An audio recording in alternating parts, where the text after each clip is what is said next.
दुनिया में कुछ नाम ऐसे होते हैं जो वक्त के साथ लॉगिन तो नहीं कर पाते लेकिन हमारे दिलों में लॉग ऑन रह जाते हैं। बात है फेसबुक से पहले के दौर की, जब दोस्ती फॉलो नहीं होती थी बल्कि स्क्रैप होती थी, जब फीलिंग्स इमोजी में नहीं बल्कि वर्ड्स में लिखी जाती थी, जब रिश्ते एल्गोरिदम तय नहीं करता था बल्कि टेस्टिमोनियल्स में लिखे शब्द तय करते थे, जहां प्राइवेसी पॉलिसी को समझना मुश्किल नहीं होता था और जब सोशल मीडिया बस सोशल था, मीडिया नहीं। हम बात कर रहे हैं उस प्रोफाइल की जहां लोग अपनी क्रश लिस्ट छुपाते थे, जहां स्क्रैप भेजना इश्क का जरिया था और जहां कूल या सेक्सी रेटिंग मिलना एक बड़ी अचीवमेंट होती थी। और जब कोई आपको याद करता था तो बस एक नोटिफिकेशन आता था, you have a new scrap, और ये लोगों के दिल की धड़कन बढ़ाने के लिए काफी होता था। ये कहानी है ऑरकुट की, उस प्लेटफॉर्म की जिसने हमें पहली बार ऑनलाइन जीना सिखाया और फिर चुपचाप कहीं खो गया। जय हिंद, मेरा नाम है आतिफा काजी और आप देख रहे हैं द हिंदी टॉप की खास पेशकश किस्सा कहानी, जिसमें मैं आज आपको लेकर चलूंगी उस डिजिटल सफर पर जहां एक टर्किश इंजीनियर के 20% प्रोजेक्ट ने लोगों को एक नई दुनिया में पहुंचा दिया और फिर दुनिया इतना आगे बढ़ गई कि वो खुद ही पीछे छूट गया। कहानी को आपके लिए लिखा है सुंबुल काजी ने, जिसमें हम बताएंगे कि कैसे एक लंबे वक्त तक इस ब्लू वेबसाइट ने भारत और ब्राजील जैसे देशों को अपना दीवाना बनाए रखा, लेकिन फिर अचानक सब खत्म हो गया। पर कैसे? वो प्लेटफॉर्म जो करोड़ों लोगों की पसंद था अचानक गायब कैसे हो गया? कैसे एक ऐसा सोशल नेटवर्क जिस पर हर दोस्त, हर क्रश, हर याद मौजूद थी, कुछ ही सालों में पूरी तरह खाली हो गया? कैसे एक पूरी जनरेशन की याद इतनी खामोशी से खत्म हो गई?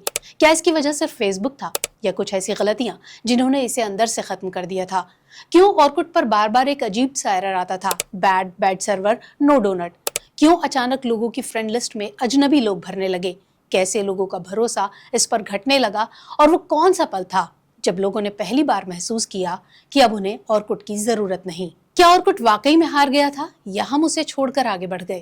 ये कहानी सिर्फ एक सोशल मीडिया प्लेटफॉर्म की नहीं है, बल्कि कहानी है हमारी पहली डिजिटल दुनिया की। 2000 के दशक के बिल्कुल शुरुआत में चलते हैं। अगर आप उस वक्त टीनेजर थे या अपने 20s की शुरुआत में थे तो बहुत मुमकिन है कि आप ऑरकुट पर रहे होंगे। ये पहली सोशल नेटवर्किंग साइट थी जो भारत में सचमुच बहुत पॉपुलर हुई। ऑरकुट सिर्फ एक प्लेटफॉर्म नहीं था, ये अपने आप में एक अलग ही माहौल था। ये वो दौर था जब इंटरनेट परवान चढ़ रहा था। बात ऑरकुट से भी पहले की है। अमेरिका में मार्क जकरबर्ग अभी फेसबुक बनाने की सोच रहे थे, लेकिन उनसे पहले एक सोशल नेटवर्क था, फ्रेंडस्टर।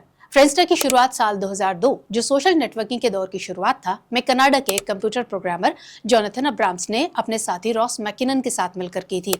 रॉस मैकिनन भी एक कंप्यूटर प्रोग्रामर ही थे। इस दौर में फ्रेंडस्टर एक विजेता के तौर पर उभरा। जब दोस्तों को जोड़ना, पोक करना और रिलेशनशिप स्टेटस सेट करना जकरबर्ग के दिमाग में शायद एक दूर का सपना ही था, तब फ्रेंडस्टर पहले से ही सोशल नेटवर्किंग के खेल में आगे था।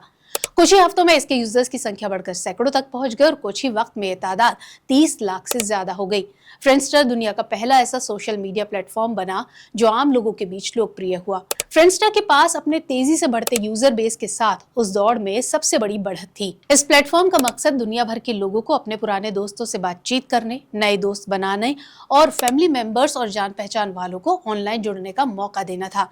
इसे एशिया, खासकर दक्षिण पूर्व एशिया में जबरदस्त तरीके से पसंद किया गया। फ्रेंडस्टर की पहुंच और बढ़ती पॉपुलैरिटी को देखते हुए 2003 में गूगल ने फ्रेंडस्टर को खरीदने की कोशिश की, लेकिन डील नहीं हो सकी।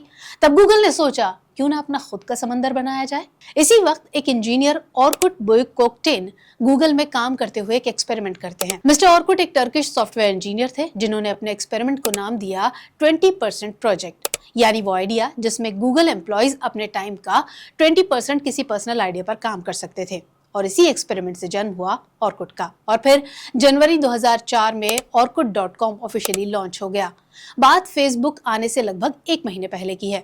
शुरुआत में ऑरकुट इनवाइट ओनली था, मतलब इसमें एंट्री के लिए किसी दोस्त का इनवाइट चाहिए होता था। असल में तब के जमाने में ऑनलाइन अकाउंट बनाना आज की तरह नहीं होता था कि मोबाइल नंबर डाला, ओटीपी आया और कुछ सेकंड्स में ही अकाउंट तैयार। तब ऑरकुट पर अकाउंट बनाना थोड़ा अलग एक्सपीरियंस था, क्योंकि ऑरकुट पर कोई भी सीधे अकाउंट नहीं बना सकता था। उसके लिए आपको किसी एग्जिस्टिंग यूजर का इनविटेशन चाहिए होता था, यानी प्लेटफॉर्म पर आने के लिए पहले से मौजूद कोई मेंबर आपको इनवाइट करता था, तभी आप यहाँ अकाउंट बना पाते थे। अगर किसी ने आपको इनवाइट भेजा तो आपके ईमेल पर एक लिंक आता था, फिर आप उस लिंक पर जाकर अपना नाम डालते, फोटो अपलोड करते, इंटरेस्ट लिखते, प्रोफाइल कस्टमाइज करते वगैरह वगैरह, और फिर बन जाता आपका ऑरकुट अकाउंट। हालांकि बाद में जब ऑरकुट पॉपुलर होने लगा तो गूगल ने इन्विटेशन सिस्टम को हटा दिया था। खैर, ऑर्कुट की शुरुआत अमेरिका में हुई थी। मिस्टर ऑर्कुट ने अपनी इस साइट को एक पैशन प्रोजेक्ट के तौर पर लॉन्च किया था, जो रियल आइडेंटिटी, पर्सनल प्रोफाइल और ऑनलाइन कम्युनिटीज पर जोर देता था। लेकिन कुछ ही महीनों में पता चला कि इसके सबसे बड़े दीवाने तो अमेरिका में नहीं बल्कि दुनिया के दूसरे छोर पर यानी ब्राजील और भारत में हैं। इंटरनेट के शुरुआती दौर के यूजर्स की एक पूरी पीढ़ी के लिए ऑर्कुट ही सोशल नेटवर्किंग का उनका पहला अनुभव था। भारत और ब्राजील जैसे देशों में तो ये एक कल्चरल फिनोमिनन बन गया। 2005 से 2008 के बीच जो इंडियन टीनेजर थे तो उनके लिए इंटरनेट का मतलब था ऑर्कुट। इंडिया में फेसबुक ने 2006 में एंट्री ली और तब इतना आम नहीं था। इंस्टाग्राम तो बहुत दूर की बात थी। तो भारत जैसे देशों के लोगों के पास था बस ऑर्कुट और याहू मैसेंजर। याहू मैसेंजर पर हम यहाँ डिस्कस नहीं कर रहे हैं, लेकिन अगर आप इसकी कहानी जानना चाहते हैं तो कमेंट में हमें बता सकते हैं। हम उसे आपके लिए लेकर आने की पूरी कोशिश करेंगे। ऑर्कुट ने दुनिया को सोशल नेटवर्किंग का वो मतलब समझाया जिसे शायद आज हम बिल्कुल फॉर ग्रांटेड लेते हैं।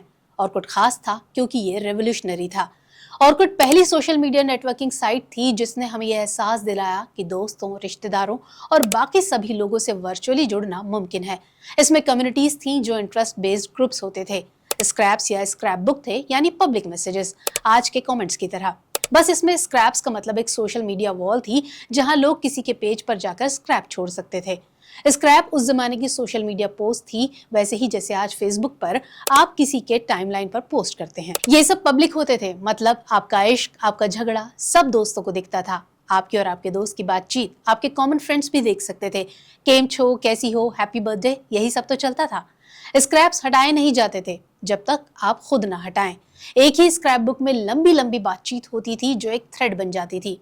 वहीं टेस्टिमोनियल्स में दोस्तों की फीलिंग्स लिखी जाती थी, मतलब वो मैसेजेस जो आप अपने किसी दोस्त के प्रोफाइल पर पब्लिकली लिखते थे। जैसे आज हम व्हाट्सएप पर किसी को पर्सनल मैसेज भेजते हैं तो वो प्राइवेट ही रहता है, लेकिन ऑर्कुट का टेस्टिमोनियल पब्लिक मैसेज होता था जो हर कोई देख सकता था। लोग सोच समझकर वर्ड्स चुनते थे, जल्दी डिलीट नहीं करते थे। ये आपके दोस्तों के दिल से लिखे हुए पैराग्राफ होते थे। यहाँ सब लिखा जाता था, फ्रेंडशिप, रिस्पेक्ट, लव, सब कुछ। इसलिए ये एक तरह के डिजिटल लव लेटर भी कहे जाते थे। ये सिर्फ दोस्त ही लिख सकते थे, कोई अनजान इंसान आपका टेस्टिमोनियल नहीं लिख सकता था। टेस्टिमोनियल्स आपकी पॉपुलैरिटी दिखाते थे, जितने ज्यादा टेस्टिमोनियल्स आप उतने ज्यादा फेमस। लोग टेस्टिमोनियल्स के लिए एक दूसरे से डिमांड तक करते थे।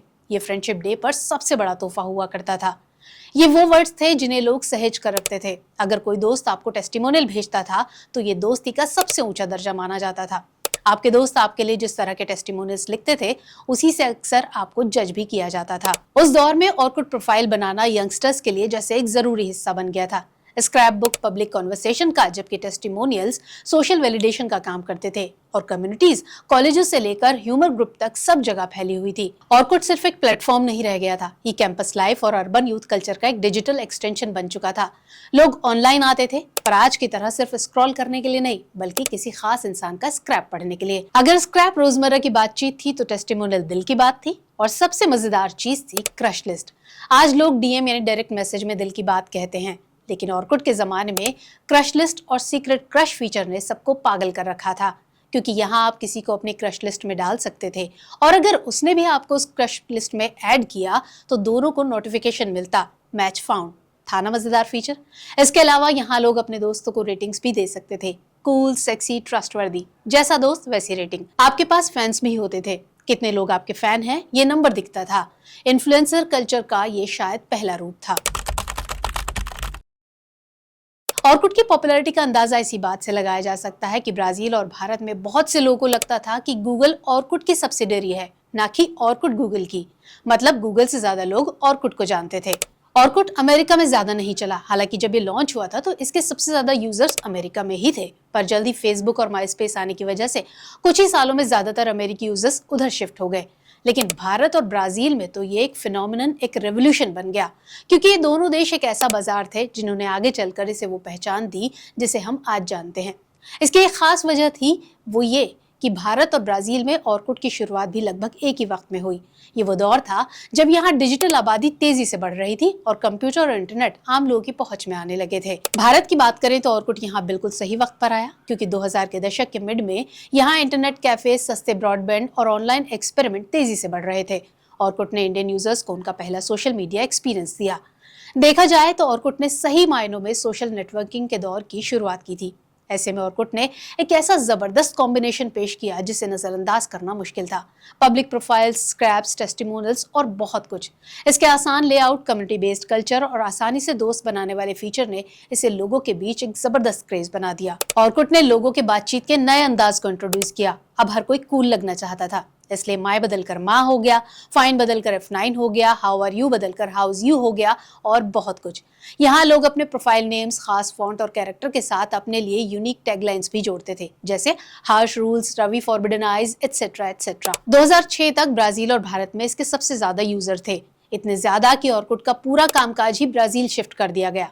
वहीं साल 2008 तक अकेले भारत से ही ऑर्कुट के कुल ग्लोबल ट्रैफिक का लगभग 20% हिस्सा आता था, जो ब्राजील के बाद दूसरे नंबर पर था। इंडिया में ये पहला बड़ा सोशल नेटवर्क था। लाखों यूजर्स ने पहली बार ऑनलाइन आईडी बनाई। ऑर्कुट इंटरनेट का बादशाह था। विशेषज्ञों के मुताबिक यहाँ ऑर्कुट की पॉपुलैरिटी की एक वजह यह भी थी कि ये कम नेटवर्क स्पीड पर भी बहुत अच्छे से काम करता था। आप में से बहुत से लोगों को साइबर कैफे तो याद ही होंगे, जहां तब लोग 20 से 30-40 रुपए प्रति घंटा की दर से इंटरनेट इस्तेमाल करते थे और स्क्रीन पर खुला होता ऑर्कुट, क्योंकि तब आज की तरह हर घर में कंप्यूटर या इंटरनेट तो हुआ नहीं करता था, तो इसके लिए तब साइबर कैफे ही एक बड़ा सहारा हुआ करते थे। अक्सर इंटरनेट स्लो होता, लेकिन तब भी एक्साइटमेंट पूरे उफान पर होता। स्क्रीन पर add is friend, scrap received, someone viewed your profile, you have 2 new scraps, ये सब देखकर दिल गार्डन गार्डन हो जाता। स्कूल के ग्राउंड और कॉलेज की कैंटीन से लेकर साइबर कैफे तक स्क्रैप मी कहना उतना ही आम हो गया था जितना कि आज कॉल मी कहना। यही था उस दौर का डोपामाइन। ऑर्कुट हमारी ऑफलाइन और ऑनलाइन जिंदगी के बीच का शायद वो पहला पुल था जो हमें एक नई दुनिया में ले गया। ये इंटरनेट की वो पहली क्लास था जिसने बहुतों को डिजिटल दुनिया की ABCD सिखाई। ये हमारे डिजिटल आइडेंटिटी की शायद वो पहली नींव था जिसे आज हम रोज इस्तेमाल करते हैं। ये अपने आप में एक पूरी वाइब था, जहां लोग पहली बार किसी सोशल साइट पर खुद को लिख रहे थे। किसी ने पहली बार अपना नाम स्टाइलिश फॉन्ट में लिखा, किसी ने पहली बार किसी को सीक्रेटली पसंद किया ऑनलाइन, और किसी ने पहली बार किसी को बेस्ट फ्रेंड फॉरएवर कहा। लेकिन असली जादू था टेस्टिमोनियल्स में। जैसा हमने पहले बताया कि टेस्टिमोनियल्स सिर्फ टेक्स्ट नहीं थे, बल्कि ये वो फीलिंग्स थी जिन्हें लोग डिलीट नहीं करते बल्कि संभाल कर रखते थे। और अगर दोस्ती टूट जाती तो आज की तरह ब्लॉक या चैट डिलीट नहीं करते थे, बस जाकर टेस्टिमोनियल्स डिलीट कर देते थे। और यही उस दौर का सबसे पेनफुल अनफ्रेंड होना था। दुनिया में शायद ऑर्कुट ने ही पहली बार सिखाया कि डिजिटल दुनिया में भी इमोशंस रियल हो सकते हैं। पर यह प्लेटफॉर्म सिर्फ सोशल होने के बारे में ही नहीं था। ऑर्कुट कम्युनिटीज, बहस, फैन क्लब और यहाँ तक कि मैच मेकिंग प्लेटफॉर्म भी बन गया था। कई लोगों के लिए एक जरूरी पड़ाव था। डिजिटल दुनिया में बड़े होने का एक अनुभव था। 2006 से 2010 ये वो दौर था जब ऑर्कुट अपने पीक पर था।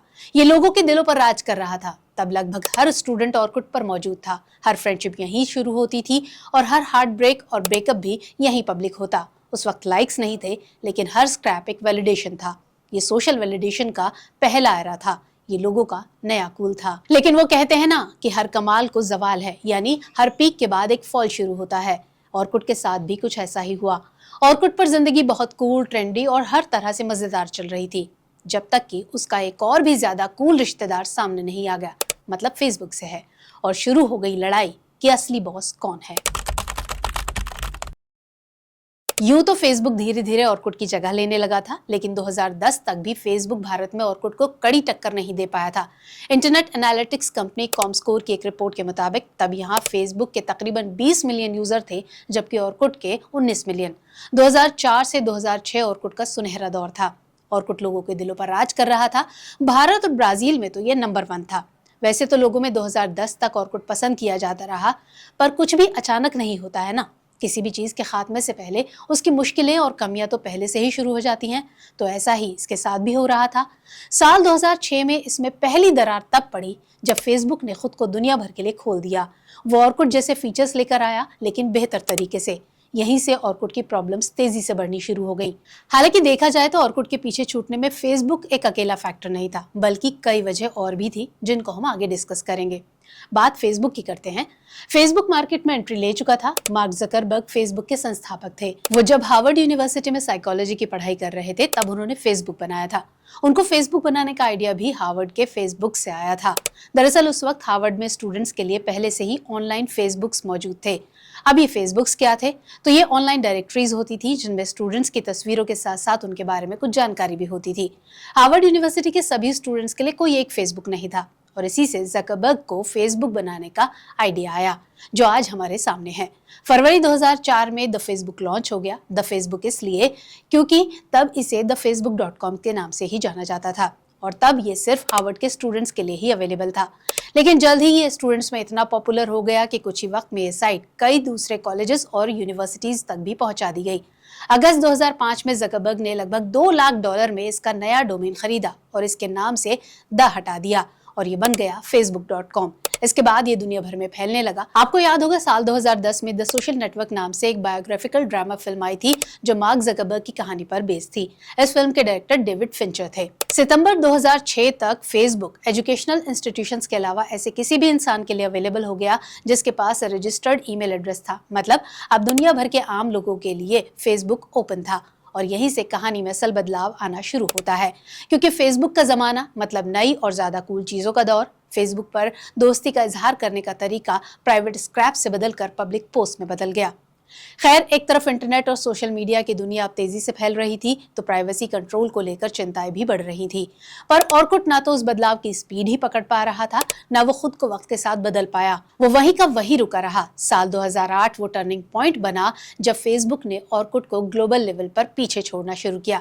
लेकिन अभी ब्राजील और भारत में जंग बाकी थी, क्योंकि यहाँ ऑर्कुट का बहुत बड़ा यूजर बेस था। लेकिन ये मौका भी जल्दी आ गया जब साल 2011 में ब्राजील में पहली बार फेसबुक ऑर्कुट से आगे निकल गया। आईबोप नीलसन ऑनलाइन, जो ब्राजीलियाई वेब ऑडियंस की रैंकिंग जारी करता है, के मुताबिक 2009 में ऑर्कुट 27 मिलियन से ज्यादा यूजर्स के साथ ऑनलाइन दुनिया पर राज कर रहा था, जबकि फेसबुक के पास लगभग 4 मिलियन यूजर्स ही थे। लेकिन अगस्त 2011 के आसपास बाजी एकदम पलट गई और जकरबर्ग के सोशल नेटवर्क ने ब्राजील में यूजर्स की संख्या के मामले में ऑर्कुट को पहली बार पीछे छोड़ दिया।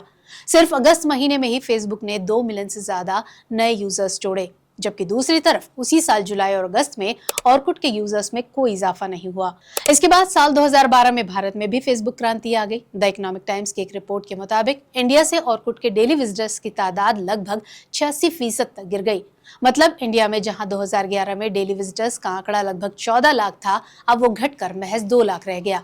ये सिर्फ एक बड़ी गिरावट नहीं थी, बल्कि लोगों का एक अनकहा फैसला था। जैसा हमने पहले कहा कि ऑर्कुट के पीछे छूटने में फेसबुक एक अकेला फैक्टर नहीं था, बल्कि कई वजह थी। जैसे एक तरफ इनोवेशन की कमी थी तो दूसरी तरफ प्राइवेसी की सेफ्टी पर भी ऑर्कुट का कंट्रोल खोता जा रहा था। जहां फेसबुक एक से ज्यादा बेहतर यूजर इंटरफेस, प्राइवेसी कंट्रोल और न्यूज फीड और फोटो टैगिंग जैसे मजेदार फीचर्स लेकर आया, वहीं इसके उलट ऑर्कुट का इंटरफेस वक्त के साथ ज्यादा पुराना और आउटडेटेड लगने लगा, क्योंकि इसमें कोई चेंज नहीं आ रहा था। फेसबुक का एल्गोरिदम स्मार्ट था, ऑर्कुट स्टैटिक था, जो शायद इसकी सबसे बड़ी कमी बना। शुरुआत में किसी को कुछ समझ नहीं आया, क्योंकि बाहर से सब नॉर्मल दिखता था। लोग ऑनलाइन आते थे, स्क्रैप्स भी आ रहे थे, कम्युनिटीज चल रही थी, लेकिन अंदर ही अंदर ऑर्कुट धीरे धीरे टूटने लगा था। वजह साफ थी, ऑर्कुट की स्पीड काफी स्लो थी। कभी प्रोफाइल खुलने में वक्त लगता, कभी फोटोज लोड नहीं होती और कभी अचानक पूरा पेज ही क्रैश हो जाता, जिससे यूजर्स फ्रस्ट्रेट होने लगे। फिर यूजर्स को अक्सर एक एरर दिखता, bad server, no donut. Server यानी वो सिस्टम जो वेबसाइट को चलाता है। अगर सर्वर वीक हो जाए तो वेबसाइट स्लो, अनस्टेबल और बगी हो जाती है। और यही ऑर्कुट के साथ हो रहा था। शुरुआत में लोगों को ये थोड़ा फनी लगा, लोग इसका मजाक बनाते, लेकिन धीरे धीरे यही मजाक कब फ्रस्ट्रेशन बन गया, लोगों को खुद ही पता नहीं चला। दूसरी दरार थी फेक प्रोफाइल्स और स्पैम। पहले फ्रेंड रिक्वेस्ट में जान पहचान वाले लोग ही होते थे, अब वियर्ड प्रोफाइल्स आने लगी with no real identity. Unknown friend request आ जाती, fake names, fake photos, no real identity यानी फेक आइडेंटिटी। पहले स्क्रैप्स में दोस्त बातें करते थे, अब रैंडम लिंक्स आने लगे, जैसे click here, see who viewed your profile, free gifts वगैरह। ऑर्कुट की दुनिया बदलने लगी, असली दोस्त कम, नकली लोग ज्यादा। लोगों का ट्रस्ट टूटने लगा। इसके communities spammy messages, fake profiles और ऑफेंसिव कंटेंट के लिए बदनाम होने लगे। स्पैम यानी बार बार भेजे जाने वाले अनवांटेड मैसेजेस या फेक लिंक्स। लेकिन यहाँ असली प्रॉब्लम सिर्फ स्पैम नहीं थी, बल्कि ट्रस्ट का टूटना था, क्योंकि रियल आइडेंटिटी यानी असली लोगों के साथ जुड़ना ही ऑर्कुट की पहचान और असली ताकत थी।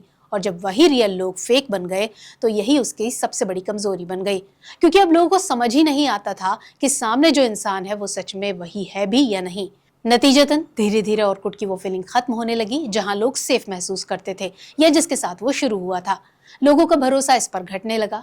ऑर्कुट जो एक सोशल नेटवर्क था, अब धीरे धीरे एक अनकंट्रोल्ड स्पेस बन गया।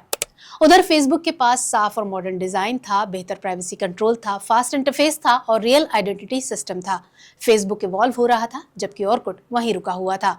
यहाँ यूजर्स इनसिक्योर फील करने लगे, प्राइवेसी खत्म होने लगी, रियल कनेक्शंस डाइल्यूट हो गए और यहीं से शुरू हुआ माइग्रेशन। क्योंकि फेसबुक ने लोगों को वो दिया जो ऑरकुट नहीं दे पा रहा था, जैसे cleaner design, better privacy, real identity culture, news feed और बहुत कुछ। न्यूज फीड मतलब एक ऐसा सिस्टम जहां फ्रेंड्स की नई एक्टिविटीज ऑटोमेटिकली दिखाई दे जाती थी, जबकि ऑरकुट में हर चीज मैन्युअली चेक करनी पड़ती थी। अब लोग फेसबुक पर शिफ्ट होने लगे। पहले कुछ दोस्त गए, फिर और फ्रेंड्स और फिर पूरी फ्रेंड लिस्ट। फेसबुक सिर्फ वेबसाइट नहीं था, वो लोगों की डेली हैबिट बन रहा था। देखते ही देखते ऑरकुट की कम्युनिटीज खाली होने लगी, स्क्रैप्स कम होने लगे, नोटिफिकेशंस बंद होने लगे और टेस्टिमोनियल्स वो तो बस एक पुरानी याद बनकर रह गए। फिर ऐसा भी दिन आया जब कोई लॉगिन करता तो नोटिस करता कि कोई ऑनलाइन है ही नहीं। वो जगह जहां कभी बहुत शोर हुआ करता था, धमाल हुआ करता था, अब मानो पूरी तरह शांत हो चुकी थी। ये इंटरनेट का शायद पहला डिजिटल लोनलीनेस एहसास था। जब इतना सब हो रहा था तो अब गूगल को भी एहसास हुआ कि फेसबुक का दबदबा तो बढ़ता ही जा रहा है। तो अब गूगल हरकत में आया कि भाई इस फेसबुक का कुछ तो करना पड़ेगा। गूगल को लगा कि इसे टक्कर देने के लिए अपन को भी एक नया ज्यादा मॉडर्न सोशल नेटवर्क चाहिए। तो उसने 2011 में गूगल प्लस नाम से एक नई सोशल नेटवर्किंग साइट पेश कर दी। यहाँ यूजर्स सर्कल्स के जरिए लोगों के छोटे छोटे ग्रुप्स के साथ चीजें शेयर कर सकते थे। पर फेसबुक तो नहीं, ऑरकुट ही इसकी वजह से इनडायरेक्टली धीरे धीरे और पीछे छूटने लगा। क्यों? क्योंकि इसने गूगल का फोकस बदल दिया। अब कंपनी नए फीचर्स, नए डेवलपर्स, नई स्ट्रैटेजी सब कुछ गूगल प्लस पर लगा रही थी। ऑरकुट नेग्लेक्टेड सा होने लगा। मतलब प्लेटफॉर्म मौजूद तो था लेकिन उसे पहले जैसी इंपॉर्टेंस या फोकस नहीं मिल रहा था। नतीजा ये हुआ कि यूजर्स ने भी नोटिस करना शुरू कर दिया कि ऑरकुट पर अपडेट्स कम हो गए हैं, इनोवेशन रुक गया है और प्रॉब्लम्स तो जल्दी सॉल्व ही नहीं हो रही हैं। अब ऑरकुट से लोगों का मोह भंग होने लगा। अब गूगल को फिर लगा कि ये तो कोई फायदा नहीं हुआ, ऑरकुट तो पीछे ही जाता जा रहा है। तो उसने यानी गूगल ने सोचा कि शायद ऑरकुट के डिजाइन में सुधार करने से इसके यूजर्स को वापस लाने में मदद मिल जाएगी। लेकिन हर जगह देर आए दुरुस्त आए वाली कहावत सही नहीं होती है ना। गूगल की इस सोच के मामले में भी यही हुआ। अब तक बहुत देर हो चुकी थी। फेसबुक पहले ही काफी आगे निकल चुका था और दुनिया भर में लोगों का पसंदीदा प्लेटफॉर्म बनने लगा था। उसने यूजर्स और लाखों लोगों का ध्यान दोनों ही अपनी तरफ खींच लिया था। भारत और ब्राजील, जो ऑरकुट का एक बड़ा बाजार और उसकी ताकत हुआ करते थे, यहाँ भी अब फेसबुक ऑरकुट से आगे निकल चुका था। 2010 के आखिर तक तो ट्विटर, व्हाट्सएप और इंस्टाग्राम भी ग्लोबली लॉन्च हो चुके थे। पहले लोग ऑरकुट स्क्रैप्स में बातें करते थे, लेकिन व्हाट्सएप ने कम्युनिकेशन को इंस्टेंट, प्राइवेट और मोबाइल फ्रेंडली बना दिया। इंस्टेंट मैसेजिंग यानी मैसेज भेजते ही तुरंत पहुंच जाना। अब लोगों को पब्लिक स्क्रैप्स की जरूरत नहीं रही क्योंकि प्राइवेट चैट्स ज्यादा आसान और पर्सनल थी। वहीं ट्विटर इंटरनेट को एक नई डायरेक्शन दे रहा था और इंस्टाग्राम ने तो सब कुछ बदल दिया। तो जब लेटेस्ट मिले तो कोई आउटडेटेड क्यों ले? हर चीज जो बहुत तेजी से ऊपर जाती है, अक्सर उसके गिरने की आवाज बहुत देर से सुनाई देती है। ऑरकुट के साथ भी कुछ ऐसा ही हुआ। अब गूगल को समझ आ गया था कि ऑरकुट में शायद अब और इन्वेस्ट करने का कोई फायदा होने वाला नहीं है। मतलब अब इसकी विदाई का वक्त आ चुका है। और फिर पूरे एक दशक बाद यानी 30 जून 2014 को गूगल ने आखिरकार ऑफिशियली अनाउंस कर ही दिया कि ऑरकुट इज शटिंग डाउन। मतलब ऑरकुट बंद किया जा रहा है। रीजन साफ था, फेसबुक, यूट्यूब, गूगल प्लस ज्यादा ग्रो कर रहे थे। Twitter, WhatsApp, Instagram game changer साबित हो रहे थे। ऐसे में ऑरकुट बहुत पीछे रह गया था। लेकिन गूगल ने ऑरकुट को एकदम बंद नहीं किया और न ही यूजर्स के डेटा को अचानक डिलीट किया, बल्कि इसके लिए उसने यूजर्स को 3 महीने का वक्त दिया, जिससे लोग ऑरकुट पर मौजूद अपना डेटा डाउनलोड कर सके। क्योंकि ऑरकुट का बंद होना बहुत से लोगों के लिए सिर्फ एक वेबसाइट का शटडाउन नहीं था, बल्कि ये उनकी पुरानी यादों के खत्म होने जैसा था। क्योंकि ऑरकुट पर सिर्फ अकाउंट्स नहीं थे, वहाँ यादें थी, पहली ऑनलाइन फ्रेंडशिप थी, पहला टेस्टिमोनियल, पुराने स्क्रैप्स, भूली बिसरी तस्वीरें और कुछ अधूरी बातें। बहुत कुछ था जिसे समेटना बाकी था और गूगल ने इसे बखूबी समझा कि लोग सिर्फ एक वेबसाइट लूज नहीं कर रहे, वो अपनी पहली डिजिटल मेमोरीज खोने वाले हैं। इसलिए गूगल ने यूजर्स को एक मौका दिया अपनी यादें वापस ले जाने का। इसके लिए गूगल ने यूजर्स के लिए एक सर्विस दी, गूगल टेकआउट। मतलब एक ऐसा टूल जिससे लोग ऑरकुट पर मौजूद अपना पर्सनल गूगल डेटा डाउनलोड कर सकते थे। ऑरकुट यूजर्स यहाँ से अपने scraps, testimonials, photos, profile information और कम्युनिटीज का डेटा सब सेव कर सकते थे। ट्विटर पर ऑरकुट और फेयरवेल ऑरकुट हैशटैग ट्रेंड करने लगे। इसके बाद तो जैसे एक पूरी जनरेशन अपने पुराने स्क्रैप्स, पुरानी दोस्तियां और पुराने टेस्टिमोनियल्स जिप फाइल में डाउनलोड करने में जुट गई, जैसे कोई घर टूटने से पहले अपना कीमती सामान समेट रहा हो। ये उस दौर की एक पूरी पीढ़ी के लिए अपने बचपन के किसी दोस्त या अपने किसी करीबी को अलविदा कहने जैसा था, जिसके साथ वो बड़े हुए थे। इन सब यादों को सही नजरिए से दिखाने के लिए सितंबर 2014 में रौनक चुग नाम के एक व्यक्ति ने गुड बाय ऑर्कुट #OneLastLogin नाम से यूट्यूब पर एक वीडियो पोस्ट किया था, जो दिखा रहा था कि लोग अपने पुराने ऑर्कुट अकाउंट में आखिरी बार लॉगिन करते हुए कैसे भावुक हो रहे हैं, एक्साइटेड हो रहे हैं और पुरानी यादों को देखकर किस तरह रिएक्ट कर रहे हैं। गूगल ने भी ऑर्कुट की सारी पब्लिक कम्युनिटीज का एक आर्काइव बना दिया और फिर तय वक्त के मुताबिक यानी गूगल अनाउंसमेंट के ठीक 3 महीने बाद आखिरकार 30 सितंबर 2014 को ऑर्कुट हमेशा के लिए शट डाउन कर दिया गया। इस ऐलान के साथ गूगल ने लाखों यूजर्स का लॉगिन बटन हमेशा के लिए डिसेबल कर दिया। देखा जाए तो ऑर्कुट किसी एक वजह से नहीं हारा। वो हारा फेसबुक के स्मार्टनेस से, व्हाट्सएप की सिंप्लिसिटी से, ट्विटर की स्पीड से और गूगल प्लस की कॉर्पोरेट प्रायोरिटी से। लेकिन सबसे ज्यादा वो हारा वक्त से, क्योंकि ऑर्कुट वक्त के साथ खुद को इवॉल्व नहीं कर पाया। पर शायद ऑर्कुट के खत्म होने का सबसे दुखद हिस्सा ये नहीं था कि उसे बंद कर दिया गया, बल्कि ये था कि लोग उसे उससे बहुत पहले ही छोड़ चुके थे। लेकिन कहानी यही खत्म नहीं हुई। इसी बीच ऑर्कुट के फाउंडर ऑर्कुट बोइक कोकटेन ने ऑर्कुट यूजर्स के लिए एक भावुक संदेश लिखा, जो आज भी अगर आप orkut.com लिखेंगे यानी orkut.com डोमेन खोलेंगे तो आपको शो हो जाएगा, जो एक तरह से ऑर्कुट की डिजिटल समाधि जैसा ही महसूस होता है। अपने इस मैसेज में मिस्टर ऑर्कुट ने बहुत सारी बातें की, पर उसमें उन्होंने लोगों को एक इशारा भी दिया। वो इशारा क्या था, हम आपको पढ़कर सुनाते हैं। मैं एक आशावादी इंसान हूँ। मेरा मानना है कि दुनिया को बदलने की ताकत रिश्तों में होती है, और जब हम एक दूसरे को थोड़ा और बेहतर तरीके से जान पाते हैं तो दुनिया एक बेहतर जगह बन जाती है। यही वजह है कि जब मैं स्टैनफोर्ड में ग्रेजुएट स्टूडेंट था, तब मैंने दुनिया का पहला सोशल नेटवर्क बनाया और orkut.com को दुनिया भर में आप में से इतने सारे लोगों तक पहुंचाया। और अब मैं कुछ नया बना रहा हूँ। जल्द ही मिलते हैं। ये नया इशारा क्या था, इसका ऐलान भी मिस्टर ऑर्कुट ने जल्द ही कर दिया। ये था उनकी वापसी का इशारा। मतलब 2018 में ऑर्कुट महाशय ने हेलो नेटवर्क नाम का एक ऐप लॉन्च किया। ऑर्कुट का ही अपग्रेडेड वर्जन था। इसका मकसद था लोगों को उनकी साझा रुचियों यानी सेम पैशन के बेस पर आपस में जोड़ना, जो ऑर्कुट की कम्युनिटी आधारित भावना को ही दर्शाता था। ये ऐप एंड्रॉयड और iOS दोनों ही प्लेटफॉर्म्स पर अवेलेबल थी। हालांकि हेलो को कभी भी वैसी पॉपुलैरिटी नहीं मिल पाई, क्योंकि इंस्टाग्राम, टिकटॉक और लिंक्डइन जैसे बड़े प्लेटफॉर्म से बाजार पहले ही भरे पड़े थे और लोग उनको खूब पसंद भी कर रहे थे। इसके अलावा अब कंपटीशन भी बेहद टफ हो चुका था। ऐसे में ये ऐप इन सब के बीच कहीं खोकर रह गई। खैर, ऑर्कुट तो चला गया, लेकिन एक सवाल छोड़ गया। क्या हम टेक्नोलॉजी को इस्तेमाल कर रहे हैं या टेक्नोलॉजी हमें इस्तेमाल कर रही है? ऑर्कुट की कहानी हमें एक गहरा सबक भी देती है कि पॉपुलैरिटी हमेशा परमानेंट नहीं होती और वक्त के साथ बदलाव जरूरी है। हाँ, बदलाव पॉजिटिव होने चाहिए। आज के इस हाइपर कनेक्टेड दुनिया में जहाँ हर तरफ फिल्टर्स और रील्स का ही बोलबाला है, ऑर्कुट का जमाना शायद बहुत पीछे छूट गया हो। लेकिन ऑर्कुट में कुछ ऐसा था जो बेहद सादगी भरा और सच्चा लगता था। एक ऐसा दौर जब इंटरनेट पर इन्फ्लुएंसर्स की नहीं बल्कि सच्ची दोस्ती की अहमियत हुआ करती थी। आज हम स्क्रॉल करते हैं लेकिन कनेक्ट नहीं करते। आज हमारे पास फॉलोअर्स हैं लेकिन असल मायनों में दोस्त नहीं हैं। देखा जाए तो ऑर्कुट सिर्फ एक सोशल मीडिया प्लेटफॉर्म नहीं था, बल्कि इमोशंस का एक आर्काइव था।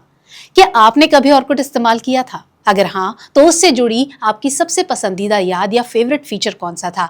अपने जवाब नीचे कमेंट करके हमें जरूर बताइएगा। तो हमारा ये प्रोग्राम आपको कैसा लगा कमेंट सेक्शन में जरूर बताइएगा। साथ ही अगर अभी तक आपने हमारे चैनल को सब्सक्राइब नहीं किया है तो अभी सब्सक्राइब कर लीजिए और हमें social media platforms X, Facebook और इंस्टाग्राम पर फॉलो करना ना भूलें।